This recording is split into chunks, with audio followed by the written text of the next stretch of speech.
Ouais, mission commando après le départ où ça s'est pas très bien passé pour nous. Voilà, maintenant, c'est en train de bien se goupiller. Le plus compliqué, c'était de réussir à ramener le bateau à Lorient rapidement. Voilà, mais mission réussie. Et puis, depuis 2 jours, les gars sont à fond sur la réparation du bateau. Et puis, nous, on a géré tout ce qui est réclamation et demande de réparation avec le jury. Donc voilà, ça se goupille pas trop mal pour être au départ de la deuxième étape. Et en tout cas, ça fait plaisir de voir le bateau bientôt réparé.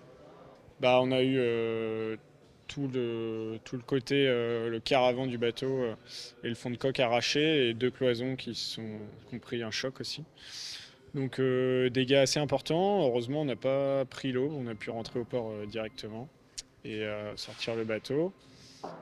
Et ouais, ça faisait un peu mal au cœur parce que on avait beaucoup travaillé les 3 semaines avant le départ pour que le bateau soit au top au départ. Et voilà, de le voir démater, déquiller le soir du départ, c'était un peu dur. Mais voilà, on a trouvé les ressources avec toute l'équipe et puis des équipes d'IMOCA aussi qui nous ont bien aidés à préparer le bateau pour le transport. Et voilà, maintenant c'est un nouveau départ.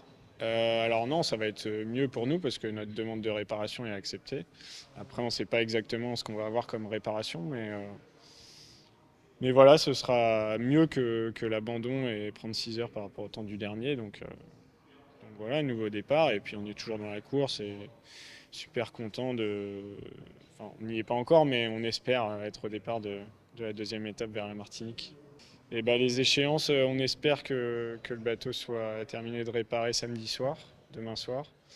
Et puis ensuite, dans la journée de dimanche, si les conditions le permettent, remettre à l'eau, remater, requiller. Voilà, et puis un départ rapidement après, on espère. Bah, oui, si on a l'occasion, c'est sûr qu'on aimerait faire une nave technique pour vérifier que tout est bon, que la réparation tient, que tout est bien remonté sur le bateau. Et puis, mais voilà, ça dépendra aussi des conditions et de quand est donné le nouveau départ. Et ben, il y a déjà eu la réclamation qui a été jugée contre Café Joyeux, où bah, voilà, le jury a délibéré sur le fait que Café Joyeux était en train de virer, était bâbord, et du coup qu'on était prioritaire et qu'on avait bien fait tout ce qu'on pouvait pour se maintenir à l'écart.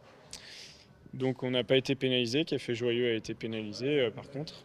Et puis ensuite on a fait une proposition pour notre demande de réparation. Et le jury est en train d'examiner cette proposition et doit nous rendre une réponse avant le départ de la deuxième étape. Bah ouais, c'est un peu spécial. Enfin, nous du coup, il n'y aura qu'une étape, mais c'est un peu spécial. Mais bon, de toute façon, je crois qu'il n'y avait pas trop le choix à part de rester au Havre. Mais ça rendait encore plus compliqué de retrouver un créneau parce que le trajet entre Le Havre et le Cap Finistère est plus long qu'entre Lorient et le Cap Finistère. Donc voilà, là, ça nous laisse un peu plus de chances de repartir dans des bonnes conditions. Et voilà, je pense que c'était une belle étape. Malheureusement, on n'a pas pu la faire, mais je pense que c'était intéressant de voir comment se comportaient les classes 40 dans ces conditions.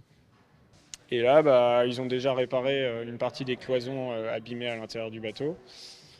Je pense qu'ils ont terminé de découper la coque. Et bientôt, ils vont s'attaquer au greffage de la pièce qui a été réalisée dans le moule du bateau chez JPS à la Trinité. Donc voilà, encore une bonne journée et demie de travail et on espère voir le bateau fermé et prêt à naviguer.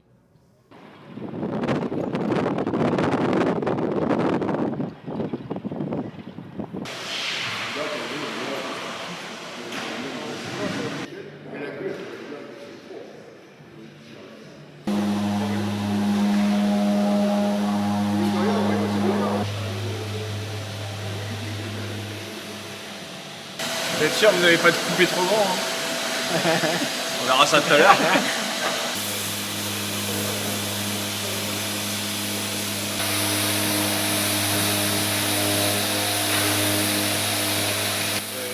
Ça c'est QX. C'est bon, on a été là-dessus. Ouais, c'est posé. Allez. Bon, c'est dans l'idée.